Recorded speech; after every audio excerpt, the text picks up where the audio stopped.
Dua informasi penting kita sampaikan pada hari ini. Ada dua informasi dari Taspen. Yang pertama mulai 27 Juni dan 30 Juni 2025, pensiunan siap-siap.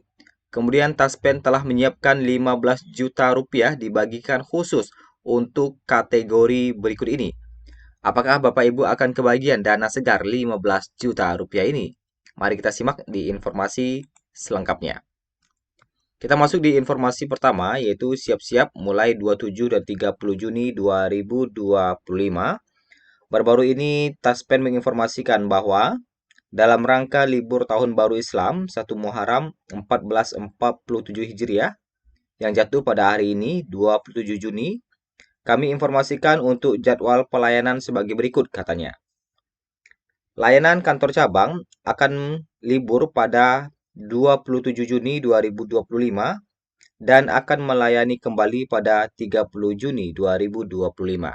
Nah, hari ini adalah 27 Juni ya, artinya sekarang ini adalah hari libur karena bertepatan dengan tanggal merah Tahun Baru Islam. Sehingga untuk pelayanan akan mulai buka kembali di hari Senin, yaitu di 30 Juni 2025. Nah, diingatkan bagi Bapak Ibu yang akan melakukan pelayanan ke kantor Taspen itu kalau ingin secara langsung adalah di tanggal 30. Kemudian selama libur layanan bahwa layanan call center itu tetap beroperasi ya, call center ya, tetap beroperasi dan peserta tetap dapat melakukan pengajuan klaim secara online melalui tos.taspen.co.id. Nah, bagi Bapak Ibu yang belum melakukan autentikasi hingga saat ini, silakan lakukan secara online.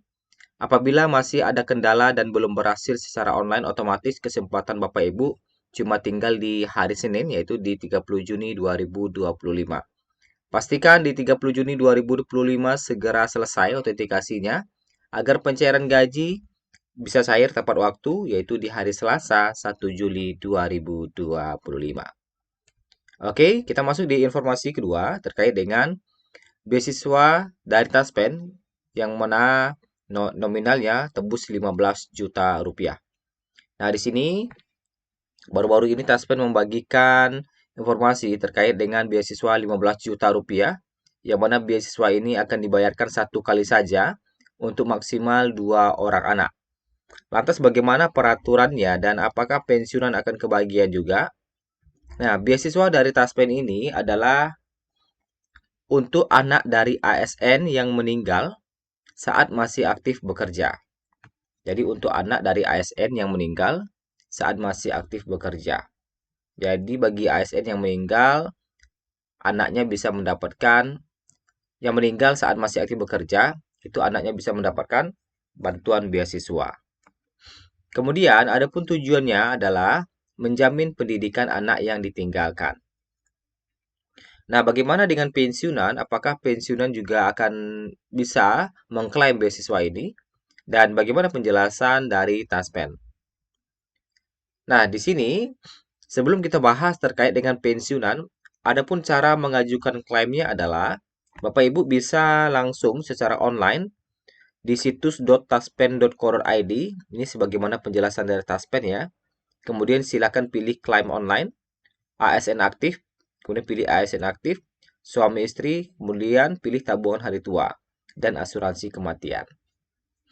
Nah, apabila JKM sudah dibayarkan, pasangan almarhum silakan mengajukan pensiun janda atau duda. Nah, jadi langsung berubah pensiunannya menjadi pensiun janda duda ya.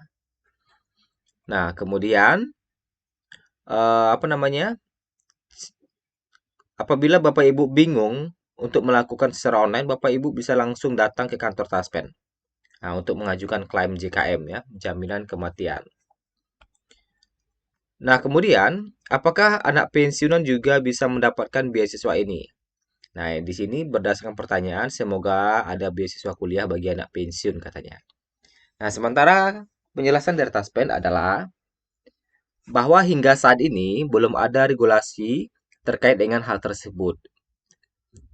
Jadi terkait dengan beasiswa untuk anak pensiun itu belum ada regulasinya. Saat ini baru bisa diberikan bagi anak kandung ASN aktif yang meninggal dunia. Jadi, untuk pensiunan, beasiswa untuk anak pensiunan itu belum ada aturannya. Saat ini diberikan bagi anak kandung ASN aktif yang meninggal dunia sesuai dengan peraturan pemerintah 70 tahun 2015. Untuk beasiswa diberikan setelah kepesertaan program jaminan kematian minimal 3 tahun masa kerja pada ASN aktif yang meninggal dunia sebelum masa pensiun. Jadi minimal ASN aktif ini sudah terdaftar di program jaminan kematian itu minimal 3 tahun. Ya. Kemudian dia meninggal sebelum memasuki masa pensiun.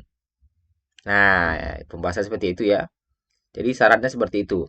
Minimal sudah terdaftar di program jaminan kematian minimal 3 tahun saat masih aktif bekerja, yang kemudian ASN ini meninggal dunia sebelum memasuki masa pensiun. Ya, jadi kalau udah masuk pensiun sih tidak dapat lagi. Jadi sebelum pensiun gitu. Kemudian beasiswa baru bisa diklaim untuk kejadian ASN meninggal pada tahun 2018 sampai saat ini. Jadi beasiswa ini bisa diklaim ya mulai tahun 2018 hingga sekarang. Jadi kalau di bawah 2018 ini tidak bisa. Sesuai dengan penjelasan ini ya. Nah, baru bisa diklaim untuk kejadian ASN meninggal pada tahun 2018 sampai saat ini. Nah, jadi beasiswa ini juga akan dibayarkan sekaligus bersamaan dengan pembayaran jaminan kematian. Jadi Bapak Ibu, apabila ASN aktif itu silakan langsung di ASN aktif meninggal, silakan langsung diklaim, akan dapat nanti pembayaran jaminan kematian. Nah, setelah itu nanti baru dibayarkan juga dengan beasiswanya sekaligus katanya. Nah, kemudian juga ada pertanyaan nih, kalau pensiunan janda apakah bisa juga katanya ya. Nah, jadi untuk beasiswa ini didapatkan jika ASN aktif yang meninggal dunia. Jadi katanya suami saya meninggal waktu masih aktif jadi ASN katanya. Nah, ini dilihat lagi nih tahun berapa ibu apanya suaminya ini meninggal. Kalau di bawah 2018 artinya belum bisa. Kalau mulai dari 2018 sampai sekarang boleh. Nah, kan seperti itu sesuai dengan aturan Taspen tadi. Dan minimal juga harus terdaftar di program itu minimal 3 tahun sebelum masuk pensiun ya. Ya, memang belum pensiun karena orangnya meninggal ya, dah. Nah, itu. Jadi meninggalnya tuh harus di 2018 sampai saat ini tanggalnya atau tahunnya. Oke, kita lanjutkan. Nah, itulah informasi kita pada hari ini. Semoga bermanfaat bagi Bapak Ibu sekalian. Silakan komentar jika ada pertanyaan.